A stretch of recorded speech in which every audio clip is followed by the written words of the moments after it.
I'm an author who advocates intermittent fasting. I've been writing about it since Right. 2006. Cool. So, in this interview, we are definitely going to talk about intermittent fasting as well. Um, when you're hosting a podcast that is related to fitness, at some point you get into a tricky situation because I'm pretty sure that 100% of the people listening to this podcast know what intermittent fasting is. Yeah. And if they came here to check out this episode because of you, then they will definitely know once again what intermittent fasting is. So, maybe I will start with a very kind of weird question. Maybe this is actually not a good idea to start with this one, but I'll do it anyway. You've written the book Eat, Stop, Eat in 2006. Is that correct? It was published in '07, and I was writing all through 2006. Right. Okay. So you've definitely been one of the people who pioneered the whole concept. And, I would be curious, after having written about this topic on and off for, 11, 12 years, I would be wondering, are there any particular things that now you view differently about the topic of intermittent fasting, or you've changed your mind about, or kind of discoveries, things that maybe you wish you would have stated from the get-go? Anything like this that come to mind for you? Good question. Really good question. Okay, so if I were to have gone back and rewrote Eat, Stop, Eat, no, not really. Like I like the flexibility that's put into it. So it's once or twice a week for 24 hours. I probably would have addressed the rest of the fasting times, right? So my research was really on 12 to 72 hours. That was sort of the time frame I chose to study.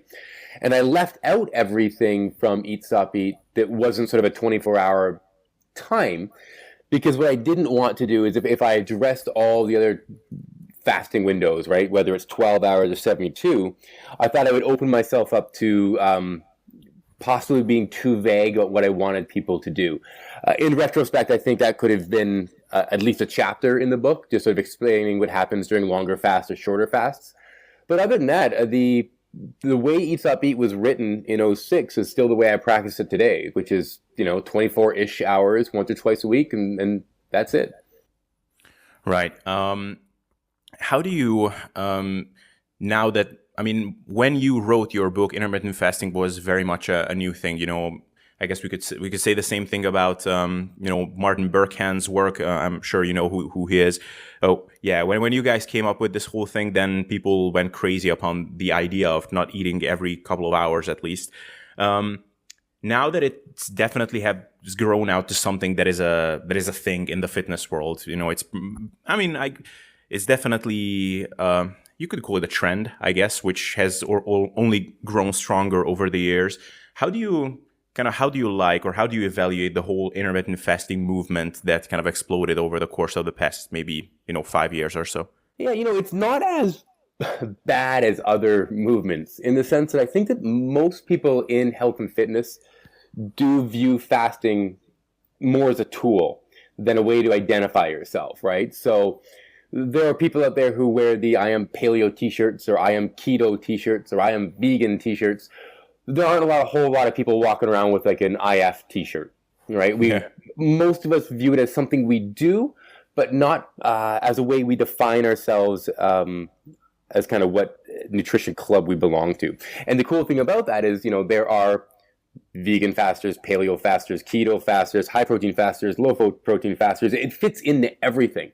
And that's why I think it was probably as successful as it ended up being. I mean, I can't speak for Martin, but I remember, back in '07, he was seeing the same thing I was seeing, which was we both completely independently never met, published our ideas. And then we spent basically like 3 years defending ourselves. Like it was just a constant barrage of, you guys are morons, you got to eat every 3 hours, and you're going to lose all your muscle, and your metabolism is actually going to inverse.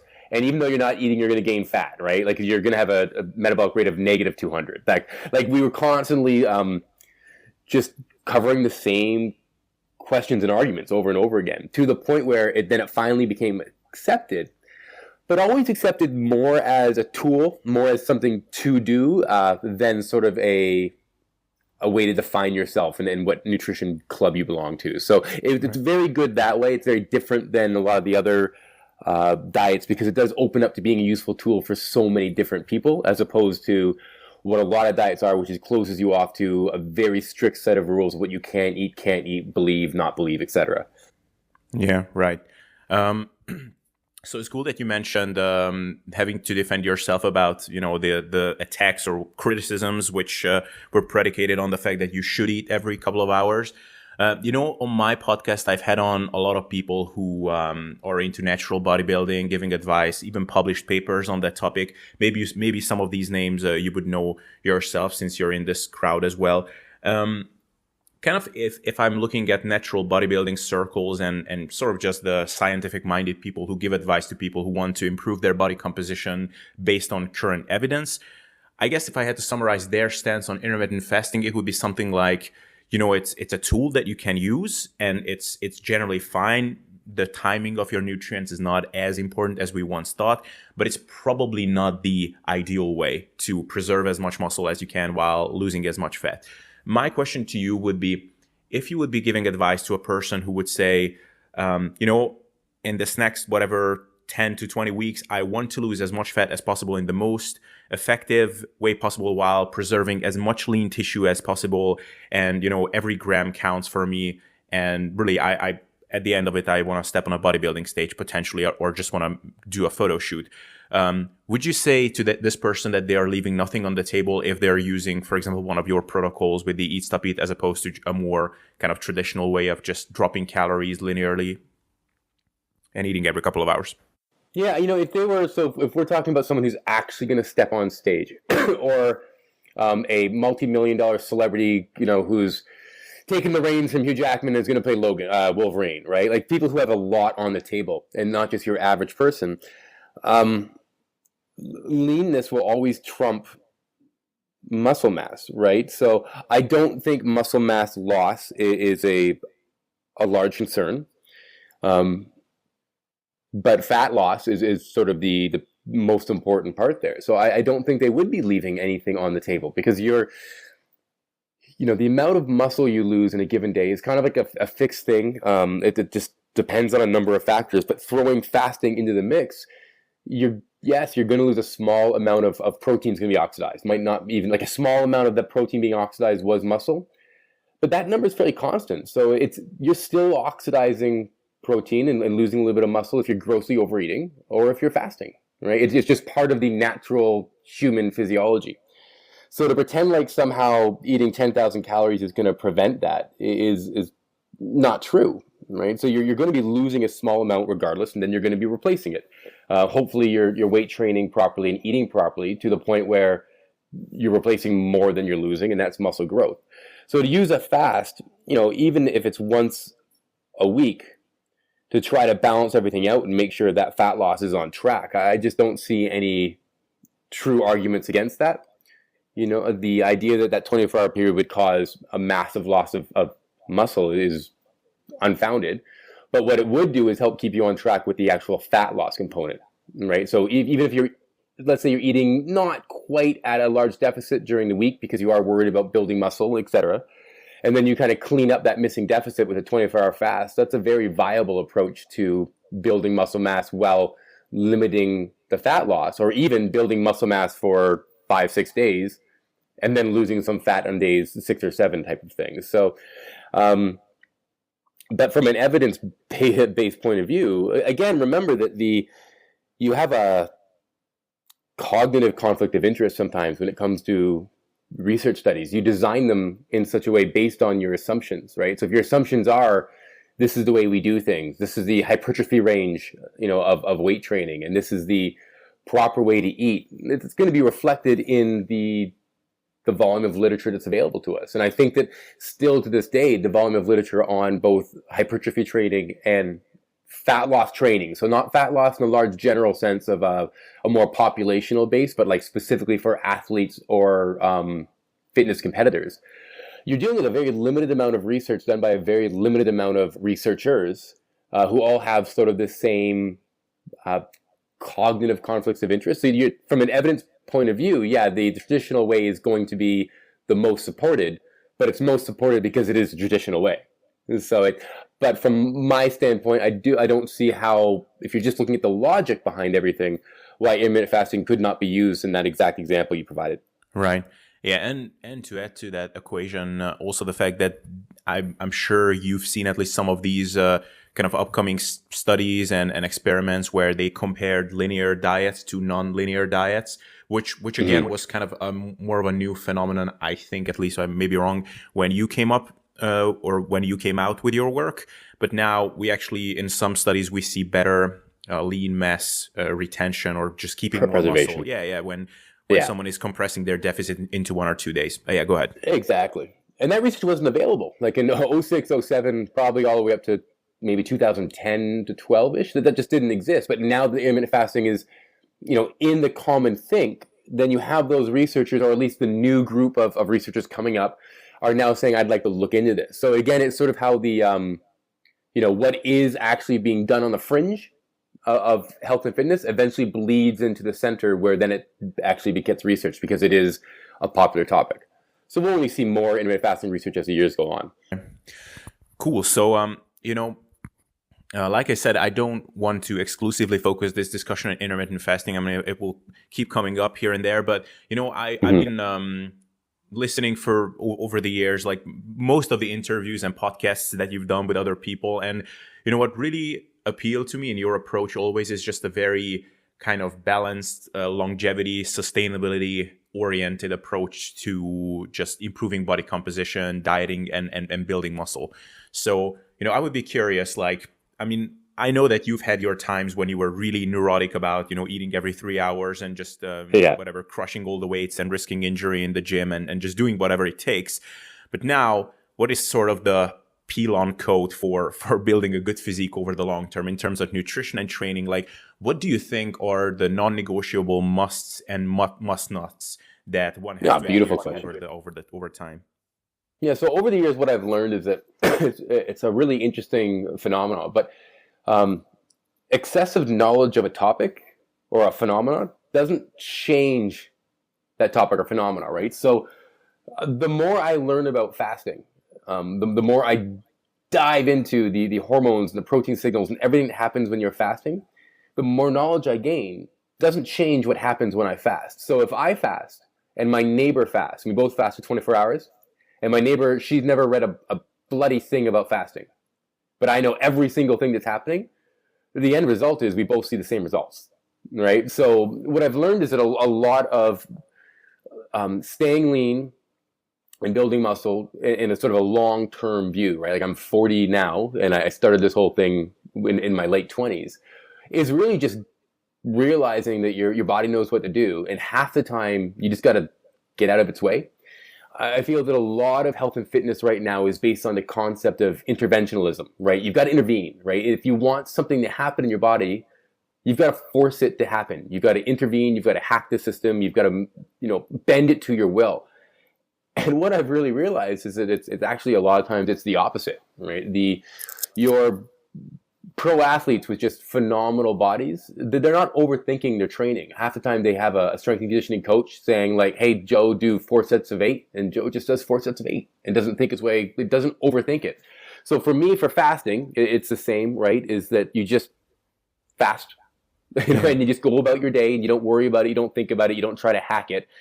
And then with weight training, it's the same thing. You get the work done and you challenge the muscle group, right? So you put in a high amount of effort and then you let that muscle group recover. And it's we constantly are trying to sort of hack that process. And with the exception of, dosing with anabolic steroids, there just hasn't been a hack. I mean, when it comes down to it, the same message gets told by most people if they've been in the game long enough, right?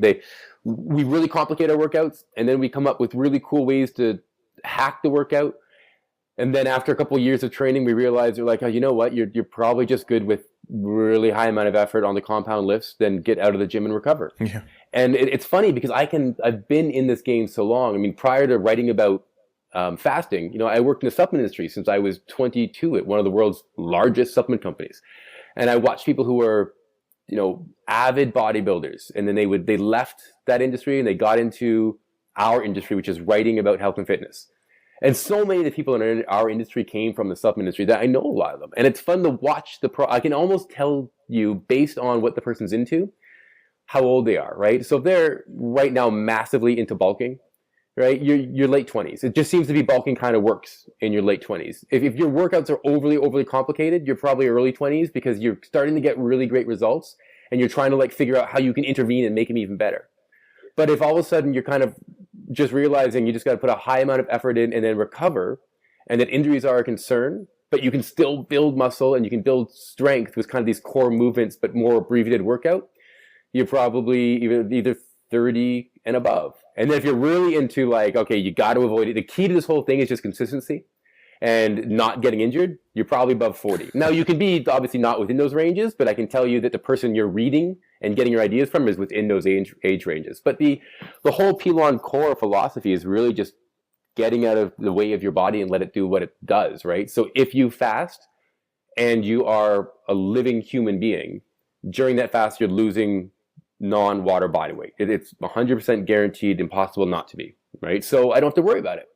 Same thing is if I really pushed it in the gym today and my estimated 1 rep max is higher than it was last week, and then I spent the next couple of days recovering well, the chances are high that I've built strength in a small amount of muscle, right? So, and there's not much I can do at 40 to intervene in that process.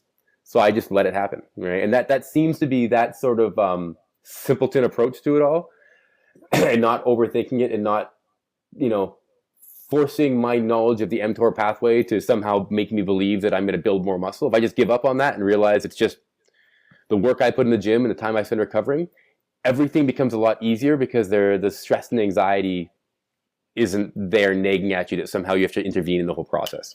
So it's just letting it do what it's supposed to do. Yeah. No, there's just so many interesting points you bring up. And I think if I look back at when I made the best progress, both in terms of fat loss and building muscle, it was always during those times when I just settled for some simple strategy and just followed it mindlessly and just didn't think about it. And the plateaus and stalls always came when I was trying to hack the system too much and was trying to periodize everything too much and exactly trying to be smarter. Actually, something that I've seen, maybe actually it was just the other day on your Instagram, a quote which said, I think everybody has time for health because the most important things about health are the things that you don't do. Was it something like this? Yeah, it's the things you choose not to do that generally, if you look at what we traditionally believe to be unhealthy practices, with the exception of just sitting on the couch all day and not moving, right? But a lot of other things are active choices of things you did to negate your health, right? Whether it's smoking or excessive drinking or excessive eating, excessive amounts of stress, staying in a really high stress job because you like the money, but the stress is killing you. That's your choice, right? You chose to actively pursue that. If you're in a horrible marriage, and again, that stress is causing a lot of GI dysfunction, et cetera, you're actively choosing to stay in that marriage. So a lot of health and fitness is avoiding bad things. A lot of health is just simply saying no to things more than it is adding more and more things to do to your life, right? Yeah. So yeah, I really do believe that when you look at people who are generally perceived to be healthy, we focus on what they do, but most of the time the answer is what they don't do. Yeah, exactly. So a question that I have for you on the topic of fat loss. So, I mean, you as a person who had been writing to people content, you've been emailing. I mean, I see your emails weekly. You always have something interesting to say about nutrition and fat loss or building muscle. I mean, it's pretty well known that overeating and obesity is a problem around the world, and there are a lot of interesting philosophical and physiology-based discussions around what's the reason behind that. And of course, it would be probably overly simplistic to just say that people are weak and lazy. Probably it's true about all of us to some degree, but there's some more complex issues behind that topic. Like after being in the fitness industry for over a decade, if you had to summarize it in a couple of sentences, why do you think we are just so fat as a society? Why couldn't we figure this problem out by now? It's a great question. I think there's a number of problems, right? So when we started doing large scale research on sort of, thousands of people. And we used a method of trying to figure out how much these people ate by asking them how much they ate. Yeah. Right. So you can imagine if you're overweight and you know you're overweight and you know you're being judged because you're overweight, and then some lean PhD in a white lab coat sits across the table from you, is like, so what did you eat last week? Mm-hmm. You know, even if you're not purposely forgetting some foods, it's a very inaccurate way to measure how much food people ate. Yeah. But for some reason we thought asking people how much they ate last Tuesday is a great way to figure out how much they ate last Tuesday. Right? So what that research told us was that people who are suffering from obesity actually eat the same amount as lean people, if not a bit less. Yeah. So from that research, we thought, well, if they're eating the same amount, but they're overweight, and in fact, during the process of this study have actually gained weight, then logic would dictate it has to be the energy out part of the equation, and these people suffer from low metabolism. So we need to find ways to increase their metabolism. They need to jog, they need to walk, they need to look at the thermic effect of the foods they're eating. Everything we can do to possibly get their metabolisms up to match the lean people. But then unfortunately, a decade and a half, 2 decades later, when we started using doubly labeled water as a way to sort of start measuring energy expenditure, yeah, and we started studying the viability and truthfulness of food frequency questionnaires, we realized 2 things. We realized, the total energy expenditure of these people is roughly the same, if not higher, than lean people.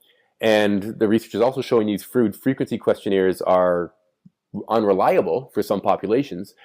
Crap. It's not their metabolism. It's not this slow metabolism epidemic sweeping the nation that's causing weight gain. It's something else. But metabolism is already now in the lay literature. It's in the common person's think. It's in their process, right? So their skinny friend is skinny because they got a high metabolism. Yeah. And they have a low metabolism. That's just the way it is.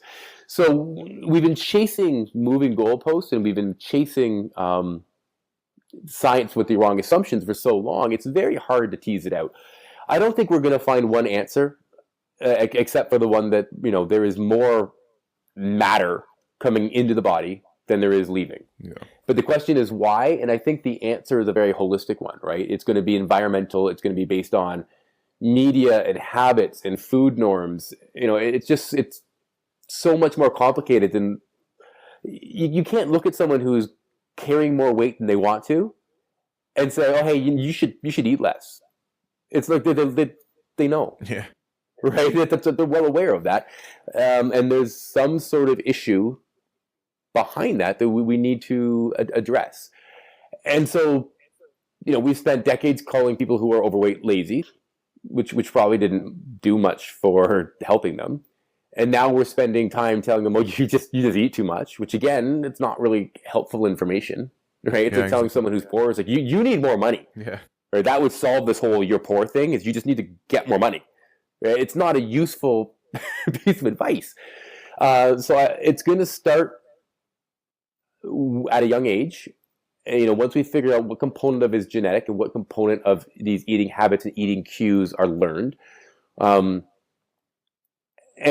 a lot of it's going to have to do with dealing with children. And I do not think the answer is just teaching kids to eat quote unquote healthy food, right? Because there's a lot going on with how we view food. In fact, if you're someone who as a child was constantly denied treats, so it was built up as something that's desirable because you can't have it, or you could only have it on the rarest of occasion. So it's got this sort of desirability built into it. And then you become an adult and you can eat as you want. Perhaps because that food's been built up to be so desirable, you crave it more. I'm throwing that out there as a possibility, not as a hardcore answer. But we're not going to solve it just by explaining to people that they're eating too much, right? We're not going to solve it just by going to someone who's overweight and being like, what you need to do is eat a ton more protein.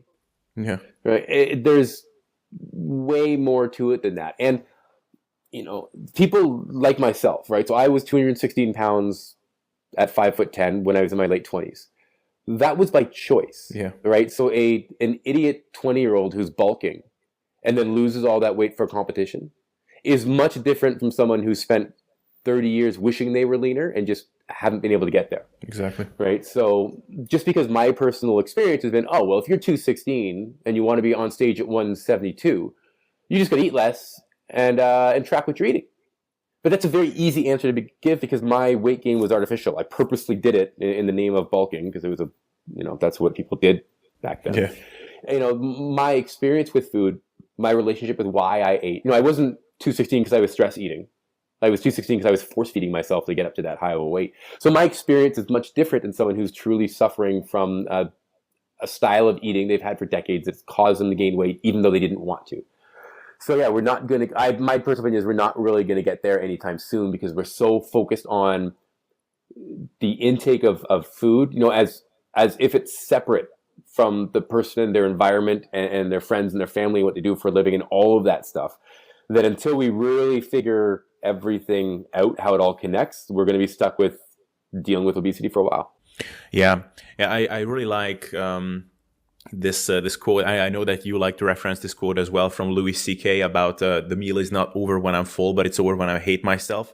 And as we know, that's not really true. I think I actually heard this from you somewhere that in any given meal, someone could have eaten more. And that's exactly. Yeah. And so it's not like most people who are walking around a bit heavier than they would want to are just out of control, binging all the time. It's just a lack of good habits and probably a bit of a component of having a wrong mindset around food. I think it comes down to simple things like that. So with that, actually, my question to you as, maybe I'm just seeing the highlight reel, but, from what I'm seeing about your kind of presence, you're always in great shape. You always have some sort of a visible six-pack, and that has been the case for a number of years. So what have been some big key rocks or key components in your own journey that allowed you to maintain, great shape all the time? Like, what are the biggest kind of bullet points that are worth highlighting there? All right. So one of the major realizations I had, I was home. Was this pre-kid? It might have been just before having kids, and my wife was out, and I think I was watching like hockey on TV, just a lazy night, right? And I crushed an entire bag of cookies, like just devoured it. And I was laying on the couch, and my stomach was just churning. Like, nothing good is happening, right? It's a combination of you're bloated and your stomach's hot, and just like that was a stupid idea. And I realized I'm 29, I think it was, around 29, maybe even pushing 30. Briar was born. Yeah, so 29. And I'm like, I've been a kid. Like, I've had my turn, right? I've gone to birthday parties and eaten cake until I puked. I've had Halloween, where you just eat so much candy, you get like this crushing headache. I've had my turn eating like a child, and I'm an adult now, right? And it's so I have to make the decision to eat responsibly. Right, it's very different when you're a kid because you have these brief periods of overeating, and then for whatever reason, the way you regulate your weight, whether it's you ran around the backyard like a crazy kid for hours, or you just didn't eat afterwards, or whatever the case may be, the regulation works well, at least for me when I was a kid. But as an adult, it just doesn't work like that. You have to put a little bit of mind power into it and realize you're like, if I wanted to. I've got $20 to my name. I could drive down and just buy an aisle of cookies. It's completely possible. So I have to decide not to, right? And so since that's ridiculous, since no one on this call is like, no, I'm with you. I'm going to go buy an aisle of cookies. So we roll that out. That's ridiculous. So I'm like, okay, well, I'm going to go and buy 3 bags of cookies and eat them. Still, most people on this call will be like, that sounds kind of dumb. Don't do that.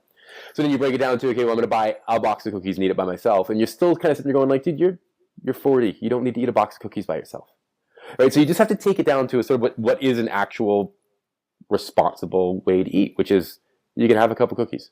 You just can't eat the whole box. And realizing that and kind of thinking your way through that helps keep you lean. The other thing is, and I still fall prey to this, is you read a blog post or you listen to a podcast and you get super hyped on a magic food, right? So it's whether it's coconut oil or olive oil or butter or peanut butter or cheesecake or donuts, whatever it is. So all of a sudden you're like, that's the best. I can eat as much of that as I want. And it turns into muscle.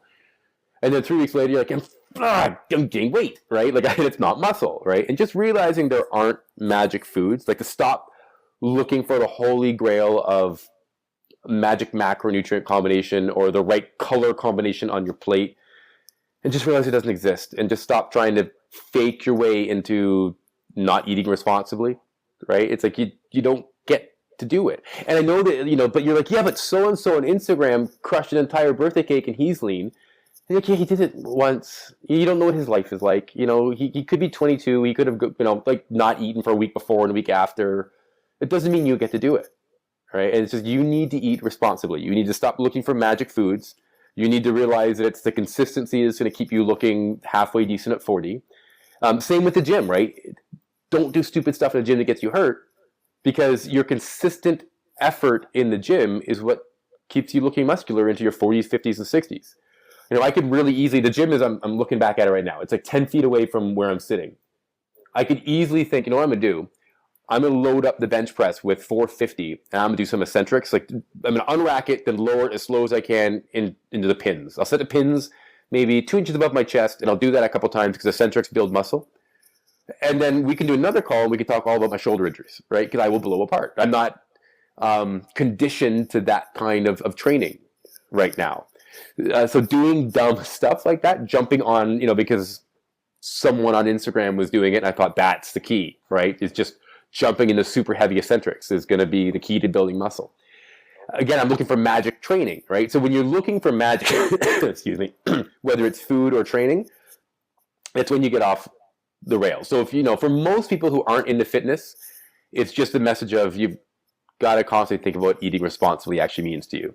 And if you're in fitness, because lots of people who are super knowledgeable about fitness still battle with weight gain, a lot of us is because we're looking for the magic training program or the magic food that we can get away with eating, right? In a very self-centered mindset of finding ways where I can eat as much as I possibly want and not gain weight, right? So not as much as appropriate or as much as I should eat, but I want to be able to eat 50,000 calories a day and have a shredded six-pack, right? Because it's just all about me and how much I want to eat. So it's getting rid of that mindset, just realizing the magic foods don't exist. And it's just responsible, consistent eating and responsible, consistent training that does the trick. Yeah, that's very well said. And since you mentioned doing dumb stuff on the bench press, I've heard you mention a couple of times how you managed to blow up your shoulders a couple of times in your training history. Any kind of lessons that you've learned about training over the years and not blowing up your shoulders, but instead blowing up your muscles in a good way? Yeah, exactly. Okay. So I'm a big fan of estimated 1 rep maxes as a good way to track where you are in the gym. So I like to use the Eppley equation. I think I'm saying it right. Yeah. And the Eppley equation, I'm sure it's not perfect, but it's consistent, right? So I don't actually care, if Eppley suggests that my estimated 1 rep max is 205 pounds. It doesn't really matter to me if my true 1 rep max is 200 or 207 pounds, as long as I have a number to work with, right? Yeah. And so what using those equations tells you is that if you can squat 200 pounds for 8 reps, that jumping to squatting 200 pounds for 9 reps is actually a very large increase in your estimated 1 rep max. I don't have the numbers in front of me, and I'm not a savant, so I can't do it in my head. Let's just say it's a 7-pound increase. The chances that you increased your lifting ability by 7 pounds in the 6 days you've been recovering from your last squat session is pretty minimal. Yeah. And so what will probably happen is, since you did do 200 pounds for 8 reps, and you're logicking that you should be able to do 200 for 9 reps now, you'll probably do 200 for 9 reps, but you're not going to go as low, or maybe you hinged a bit more at the hips, or maybe, the form fell apart just a bit, but you got it. Yeah. Well, then what do you do the next week? Probably 200 for 10, right? Yeah. Because you just got 200 for 9. 200 for 10, you may even get. You might be on a roll here, but now you didn't go as low, and now you're a bit, you've widened your stance out a little bit. Your back's starting to hurt a little bit, but you got it. And this is how we end up with injuries, is not realizing, the immense ask you're putting on your body when you're just jumping up by a rep. Yeah. Right? So it's realizing there's a lot of training, a lot of effort to go into a 1 rep increase. And the same happens with when you're like, well, okay, Brad, but I'm going to not do, I did 200 for 8. I'm not going to try to do 200 for 9. I'm going to up the weight to 205 and do it for 6. Mm-hmm. Right? But now your estimated 1 rep max you're working with is like a good 7-8 pounds less. So you should get that weight, no problem. So you've actually regressed. But you could do 205 for 7. It's close, but you've kind of regressed. But 205 for 8 is over, right? So again, you really have to realize that little itty bitty wins in the gym, but made consistently is how we win. So sometimes it is doing 200 for 8 again, but now maybe a bit more accessory work or a bit harder accessory work. It's just that consistent small gains, because what you'll end up doing is you'll be like me and you'll nail a good weight and you'll just immediately try for more. Yeah. Right? Not realizing that what seems like a small change. So if I only put 10 more pounds on the bar, that's just 10 more pounds. Mm-hmm. But what the ask of your body sometimes is exponentially higher than just 10 pounds.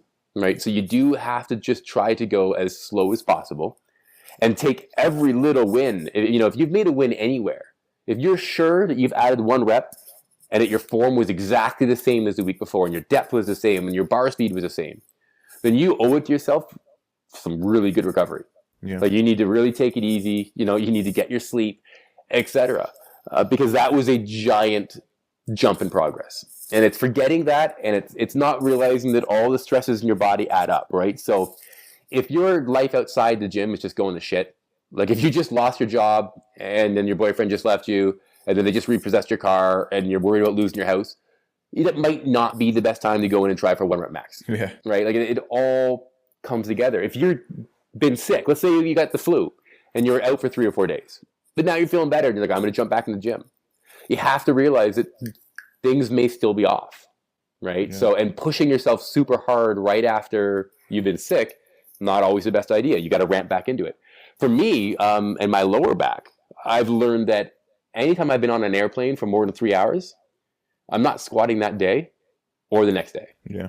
It just, every single time I do that, I travel, I fly from Canada to LA, which is a horrible flight with time change. If I get to LA and the guys I'm meeting are like, let's go work out. I'm like, great idea. And then they want to squat and then I blow my back apart. So you just have to start realizing, again, small wins. And there are times when you don't get to push it as hard as you want to, which for me is when life is starting to get hectic or I've traveled. So you just be smart about it. Right. I sound like a really old man dad giving like life advice to kids there. And it's the stuff you don't want to hear, but it's so true.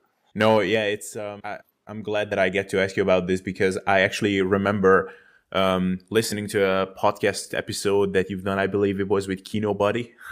Yeah. And you've been talking about the fact that rarely does a guy stop working out in his 40s or 50s because he doesn't like it anymore. But sometimes just the injuries make it just so unlikable, the whole process of working out. Yeah. And at that point, and when you take a break in mid-20s, there's a good chance you'll get back into training. Yeah. Right. When you take a long break from, at 45, there's a good chance you're never going to work out again. Yeah.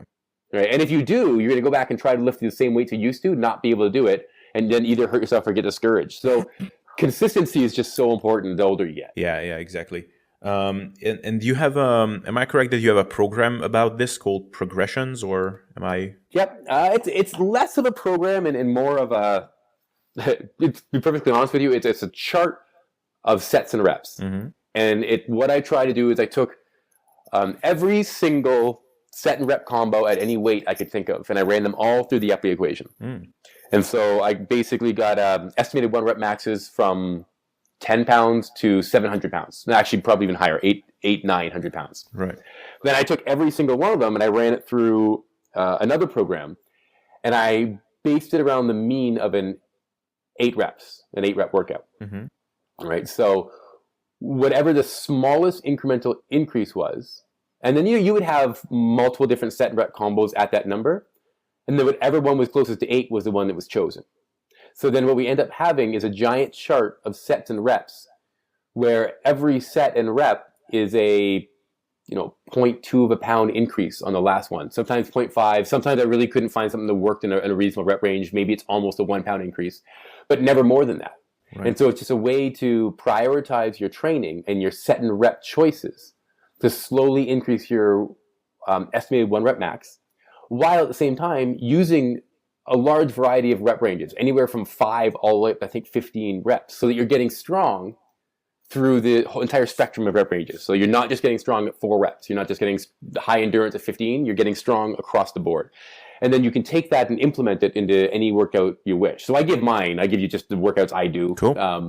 But really, you could be like, well, I'm going to use this workout from this guy. But where they say just do 4 sets of 8 until you are strong enough to do more, I'm going to stick progressions in there. So it really just is a new way of thinking of organizing your sets and reps. Right. Very nice. What are your thoughts on realistic expectations for guys and girls to build muscle, and like how long does it take to really see meaningful changes in terms of transforming a physique over time? I think it depends a lot on your age and your training age. Anybody who's sort of 40 plus can tell you there was a period of their life in there, usually as a guy, early 20s all the way up to early 30s, somewhere in there was a window where it just worked, right? And for me, it was, university was till 22. I had 2. One in my last year of university, where things just all of a sudden clicked for a good 6-7 months. And then once when I was working in the supplement industry, again, maybe at around 26, 27, and things just sort of clicked and everything worked. And these were periods of just growth. I mean, like noticeable. If you hadn't seen me in a month, you'd be like, oh, Pilon, you're looking big, right? But those are interspersed among, years and years of minuscule increases, right? So I think it kind of depends on where you are in that phase. And I don't think it was anything I was doing. I don't think it was a gym secret I had figured out. It wasn't a nutrition thing. It was just probably a hormone physiology related to age thing. It just sort of clicked for me, right? Mine were probably later than a lot of guys, but it's almost just like puberty, right? There's nothing you really do nutritionally or training that all of a sudden allows you to gain. Like the average male gains 25, 26 pounds of lean mass between the ages of onset of puberty to end. So somewhere in that age, between early guys who, full beards at 12 or whatever they are, to guys who don't really get there until like 18, 19. But somewhere in there is a period of just rapid growth that you had nothing really to do with. So I think there's sort of a secondary and a tertiary puberty. It sounds ridiculous, where muscle mass just sort of figures shit out for a couple months. Yeah. But outside of that, the gains are slow. I mean, forcing what I would call sort of unnatural gains, it's, in my experience, again, dependent on your height, starting weight, etc. But you're looking at, people like to exaggerate. I would guess it's like quarter pound to possibly pound a month when you really got things going well. And sometimes it's less. So it's kind of when these windows happen and when things start working, your job is to exploit that the best possible. Yeah. Right. But when things aren't working, your job is to realize that slow incremental gains are pretty much all you have. Yeah, exactly. How much, if you were to kind of graph it out for yourself from start to finish, how much muscle would you say you put on over the years of your training altogether? Okay, let me do some quick. I mean, you were 216, so must be at least a 50. Yeah, I was a pretty chubby 216, I won't lie. A lot of that was me putting on fat in the name of trying to gain muscle. To give you an idea there, I started at around 179. I have the book somewhere where I actually recorded everything during that process. I maybe started around 179 at 14% body fat. And I ended up on stage at maybe 169. So I bulked up 216, only diet all the way down to 169. And there was, maybe 3 pounds of lean mass gain during that entire process. Right. So that was a lot of me getting fat for stupid reasons, to tell you the honest truth. I wouldn't do it again.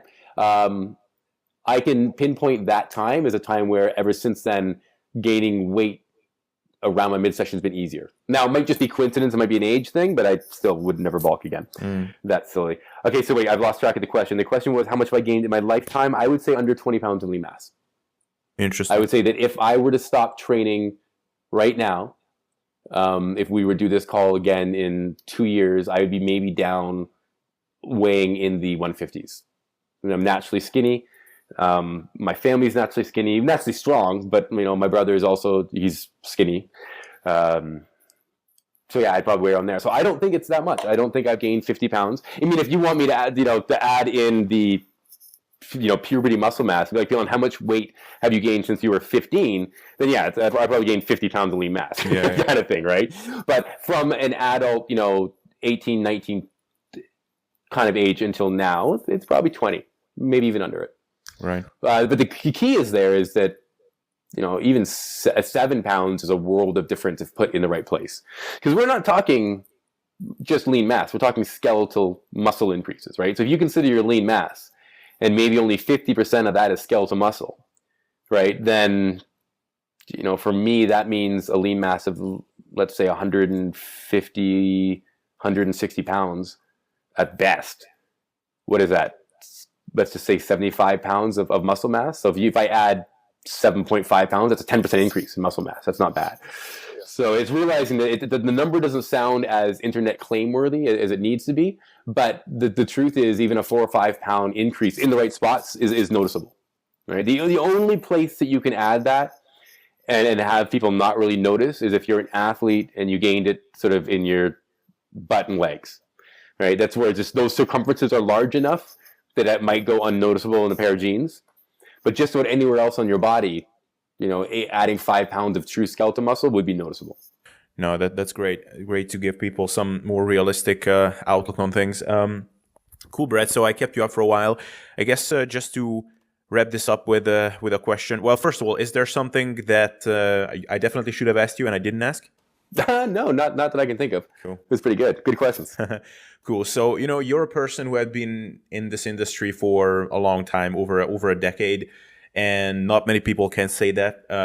Obviously, you have been into some amazing things, like you've experienced some amazing success over time, but still, it's been, just like with training, it's been a consistent effort from your part. Like I see you in my inbox week in, week out, and that hasn't changed over the years.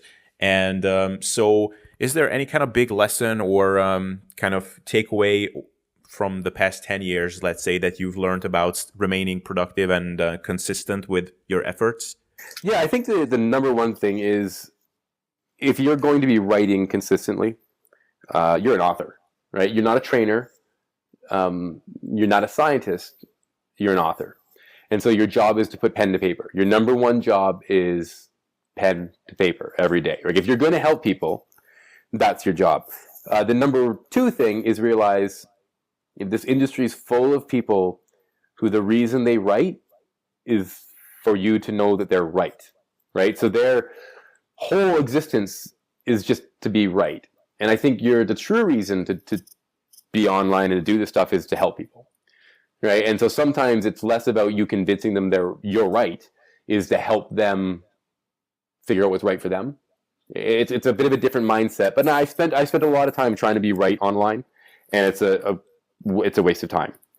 Similarly, I spent the first 4 or 5 years online because I was trying to be right all the time, being a bit of an ass, right? And it is, end of the day, it's a community of people with very different opinions on what is right and what is wrong. For the most part, everybody's trying to help. For the most part, everybody's pretty bright, and they're interpreting research in the best they can. Research changes. There's different understandings of what things mean. So generally, if someone's just completely opposed to your approach, there's no reason to attack them as opposed to maybe learn from them, right? Because the truth of the matter is, I could get you in contest shape without fasting, right? So fasting isn't the only way to do it. I could help you get a pretty decent chest without bench press, or with only bench press. There's ways to do it, right? So there is not one way to do things. And I think that's a large realization, is that maybe spend a little bit less time trying to be right and a little more time just trying to be open to everything that comes up and becomes trendy, and help people figure out where it fits into their approach. And you'll help more people that way than just being steadfast on the I'm right, you're wrong, everybody's stupid, I've got this figured out kind of thing. Yeah. No, that's very well said. Do you have any kind of productivity, like any kind of routine or ritual that you like to have during your writing process? No, I'm not. I wish I did. I follow Craig Ballantyne. He's a friend of mine. Craig has a lot of amazing productivity suggestions that I know work. But my lifelong relationship with Craig is Craig will tell me something that works. I will ignore Craig and try to prove Craig wrong for a couple of years, and then I'll succumb and do exactly what Craig said and be right. So if you want productivity stuff, actually Craig Ballantyne's the guy to go to. For me, the one thing I can tell you is, because my life is unscheduled and fairly hectic. So it's when you start writing and something's working, like it's coming out of you, like it's good, then you drop everything and you write. Oh yeah. Right? You don't eat, you fast, you maybe even skip that workout. You just write. And if it's a couple days of that, that's amazing. But on the flip side, if you're just sitting there hammering away at keys and nothing good is coming out, like if it's a real struggle, you're better off just going and doing dishes, just doing something else productive. So just like we talk about training, sometimes good things come in like spurts. Writing is exactly the same. So when it's flowing, you take advantage, right? You order that extra coffee. Even though you're feeling kind of bad because you're taking up a spot in a coffee shop that someone else could use, you just hammer down and you write. Yeah. But if it's not coming out, don't force it, because when you force it and then you send out that email, people know. They know it's not your best work. And you'll look back at it and be like, oh, that was not good. Yeah. Right? So that's my one advice to writers is when it's flowing, you flow with it. Right? But when it's not, don't force it. Go find something else productive to do. Yeah, that's beautifully said. Okay, Brad, you dropped a lot of cool key concepts here, and I'm super grateful that you came on. So please tell people where can they find you and what kind of resources would you like them to check out? Yeah, okay, so you'll see a bit of a narcissistic tendency. You can find me at bradpilon.com. That's my blog. You get nice long ramblings there. On Twitter, where my handle is at Brad Pilon, you'll find me trying to be fairly witty in 140 characters or less. Sometimes I fail, sometimes I'm good at it. On Instagram, you get a really interesting mix. Instagram, I'm, of course, Brad Pilon. Again, there's the trend of my name. Instagram's a fun mix of training, fitness, nutrition, and just my life. So if you want random kid stuff or where I'm traveling to, or my battles trying to build an outdoor rink, just random ramblings, and then Instagram's a good spot to get to know me. So if you kind of flow between the blog, Twitter, and Instagram, you get a really good feel of not only what I believe in, but who am I as a person. Awesome. Wonderful. Brad, thank you so much once again for coming on. It was a pleasure. No, thanks for having me, man. Good talking with you. Hey guys, I just want to tell you again that your inputs for this podcast will help it grow more than anything, and your requests, ideas, and comments will contribute to awesome content going live on this channel and podcast more than anything. So if you want to contribute, the best thing you can do is to go on Facebook and look up Sustainable Self-Development. You'll find both the page and the Facebook group that is dedicated to discussions and ideas being thrown around. Go there and note down your comments about what kinds of topics or guests you want to be featured on this podcast and YouTube channel in the future. Just keep in mind the general theme of this podcast and my YouTube channel, which is to help people becoming their best selves in terms of lifestyle as it pertains to fitness and general personal development. This podcast is really dedicated to self-improvement, both physically and mentally. So keep that in mind. So thanks again for tuning in, and see you next time.